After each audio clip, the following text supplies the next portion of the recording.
नमस्कार। हमने आपसे वादा किया था कि हम वो कहानी, वो एपिसोड आपके सामने लेकर के आएंगे जिस एपिसोड में बहुत कुछ है। बिहार है और बिहार में एक नए गठबंधन की सुगबुगाहट है। हमने आपको बताया था कि उत्तर प्रदेश चुनाव से पहले बिहार में बड़ा खेल होने वाला है। उस खेल की जो पटकथा है वो लिखी जा चुकी है पूरी तरह से। उस पर अब काम भी शुरू हो चुका है और उसके असर भी आपको दिखने नज़र आ गए होंगे। जिस तरह से कहीं ना कहीं आपने देखा होगा कि जदयू के तरफ से लगातार भारतीय जनता पार्टी को अस्थिर करने का प्रयास किया जा रहा है। विभिन्न घटनाओं को अंजाम देने से लेकर बयानों को सामने रखा जा रहा है, जिसके कई ऐसे उदाहरण सामने आ रहे हैं। टूना पांडे एपिसोड को आप यूं ही मत समझिएगा। टूना पांडे एपिसोड इतना बड़ा नहीं था कि जिसके चलते दो मजबूत दलों में जो ये दावा करते हैं कि हमारा संबंध 2.5 दशक का है, उनके बीच में एक व्यक्ति, एक एमएलसी के बयान के बाद इतनी ज़्यादा तल्खियाँ हो जाए। लेकिन नहीं, ये नीतीश कुमार की साजिश का ही हिस्सा था, जिसमें वो भारतीय जनता पार्टी को इस बात के लिए मजबूर करना चाहते थे कि वो अपने पार्टी के अंदर एक्शन ले और एक्शन लेने का रिएक्शन हो। एक्शन भी हुआ और उसका रिएक्शन भी हुआ, लेकिन भारतीय जनता पार्टी शायद ये बात समझ गई। अब नीतीश कुमार को ये बात गवारा नहीं हुई। उन्होंने उससे भी बड़ा गेम कर दिया और उन्होंने कहीं ना कहीं एलजेपी, जो कहा जा रहा था कि 2020 के चुनाव में भारतीय जनता पार्टी की बी टीम बन करके नीतीश कुमार को कहीं ना कहीं मजबूर कर दी, जिससे उनकी सीटें कम हो गई। और इन सारी बातों को लेकर के नीतीश कुमार पहले से ही प्लान बना रहे थे। नीतीश कुमार ने पहले ही अपना समीकरण साध लिया था लवकुश का। उपेंद्र कुशवाहा को, जिन्हें कभी आपको याद होगा कि बंगले से बाहर किए थे, सामान तक बाहर फेंकवा दिया था, आज उसी उपेंद्र कुशवाहा को सबसे खूबसूरत बंगला दिया जा रहा है और बंगला दे करके उसकी खुशियां भी उपेंद्र कुशवाहा जाहिर कर रहे हैं। वो अपना पता बता रहे हैं। ऐसे उपेंद्र कुशवाहा पहले नेता हैं बिहार में जो बंगला मिलने के बाद अपने बंगले का पता सोशल साइट्स पर लिख करके और लोगों को सूचित कर रहे हैं। यही उपेंद्र कुशवाहा हैं जो शायद इनकी खुशी भी हो सकती है कि जिस नीतीश कुमार ने उनके सामान बंगले से बाहर फेंकवाए थे, आज वही उन्हें बंगला दे रहे हैं।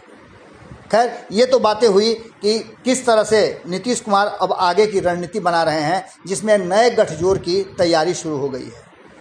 अब तक बिहार में 2 गठबंधन बहुत मजबूती से हैं। जो तीसरा गठबंधन था वो पूरी तरह से ध्वस्त हो चुका है, जिसे ग्रैंड अलायंस कहा जा रहा था, जिसके नेता उपेंद्र कुशवाहा थे। उन्होंने तो अपनी पार्टी तक का विलय नीतीश कुमार के जदयू में करा लिया है, तो गठबंधन का सवाल ही नहीं उठता है। बाकी रहा एक जो उनके विधायक थे, उसे बसपा के, उसे भी नीतीश कुमार ने अपने पाले में कर लिया और उस गठबंधन के एकमात्र साथी अकेले पड़ गए, AIMIM। अब बिहार में जो नए गठबंधन की तैयारी चल रही है वो गठबंधन होगा नीतीश कुमार का। नीतीश कुमार भारतीय जनता पार्टी और आरजेडी को बिल्कुल अलग थलग कर देना चाहते हैं। इस पूरे गठबंधन में नीतीश कुमार की तरफ से तैयारियां ज़बरदस्त चल रही हैं। नीतीश कुमार के पास अब लगभग 46 के आसपास सीटें हैं और 46 सीटों के साथ वो तीसरे नंबर पर अभी भी बरकरार हैं, लेकिन भारतीय जनता पार्टी के साथ उनकी सरकार चल रही है। भारतीय जनता पार्टी को यूपी चुनाव से पहले नीतीश कुमार बड़ा झटका देना चाहते हैं और इस झटका के लिए उन्होंने पूरी तैयारी भी कर ली है। सबसे पहला काम तो उन्होंने ये किया है कि अब वो एक नया गठजोड़ बनाने जा रहे हैं। ये गठजोड़ या तो चुनाव की तरफ बढ़ा रहा है या फिर नीतीश कुमार को मजबूर होकर के आरजेडी समर्थन दे बाहर से, जिस तरह से 2013 में दिया था, तो कोई अतिशयोक्ति नहीं होगी। और ये एक संविदा के आधार पर होगा, जिसमें नीतीश कुमार 2024 के लिए लोकसभा की तैयारी करेंगे और सत्ता का हस्तांतरण तेजस्वी यादव को कर देंगे। इस गठबंधन में सीधे तौर पे जुड़ने वालों के नाम जो हैं और जो संभावनाएं व्यक्त की जा रही, जो भीतर खाने में चर्चा चल रही है, उसमें एनडीए गठबंधन से नीतीश कुमार खुद को अलग करेंगे और उनके साथ जीतन राम मांझी भी बाहर होंगे। इसके बाद नीतीश कुमार के गठबंधन में AIMIM के शामिल होने की बात की जा रही है, क्योंकि AIMIM ने पहले ही कहा है कि जब भाजपा से वो अलग होंगे तब उन पर विचार किया जाएगा। दूसरी तरफ जैसे ही भाजपा से बाहर होंगे तो बिना किसी शर्त के कांग्रेस का भी उन्हें समर्थन मिल जाएगा और उसके 19 विधायक उनके पाले में आ जाएंगे। अगर ऐसा होता है तो 16 विधायक, आप जानते ही हैं कि 16 विधायक वाम दलों के हैं, वो भी आ जाएंगे, क्योंकि पहले ही जिस तरह से तेजस्वी यादव और खास करके देखा जाए तो कन्हैया के बीच में 36 का आंकड़ा चल रहा है, उस आंकड़े को भी देख लें तो वाम दल भी नीतीश कुमार के साथ आने से कोई गुरेज नहीं करेंगे।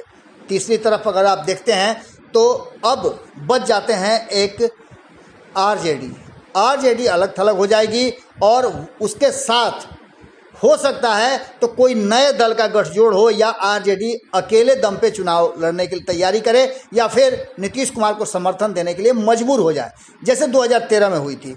वहीं दूसरा जो गठबंधन होगा वो गठबंधन होगा एनडीए का, जिसमें वर्तमान स्थिति में भारतीय जनता पार्टी है, और भारतीय जनता पार्टी के साथ ज़्यादा संभावना है कि चिराग पासवान अकेले दम पर उस गठबंधन का हिस्सा हो सकते हैं। वहीं दूसरी तरफ बता दें आपको, ये तीनों खेमे अलग अलग हो जाएंगे, और ऐसी स्थिति में 75 और 74 सीटों वाले 2 दल बाहर हो जाएंगे, और नीतीश कुमार फिर से सत्ता में काबिज होने के लिए बाकी के सारे दलों को जुटा करके कांग्रेस, AIMIM और वाम दलों के साथ अपनी सरकार बनाने का प्रयास कर सकते हैं, जिसका समर्थन बाहर से आरजेडी करे।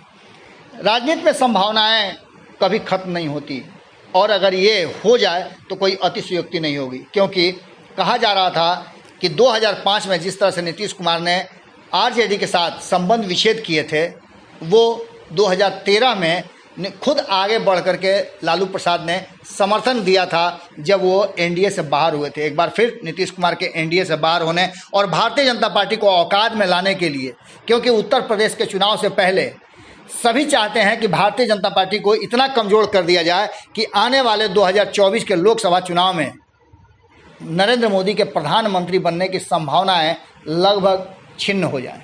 ये पूरी योजना रची जा रही है और इस योजना पर काम भी हो रहा है। अगर ऐसा होता है तो आप इस बात को मानिए कि कोई अतिशयोक्ति नहीं होगी।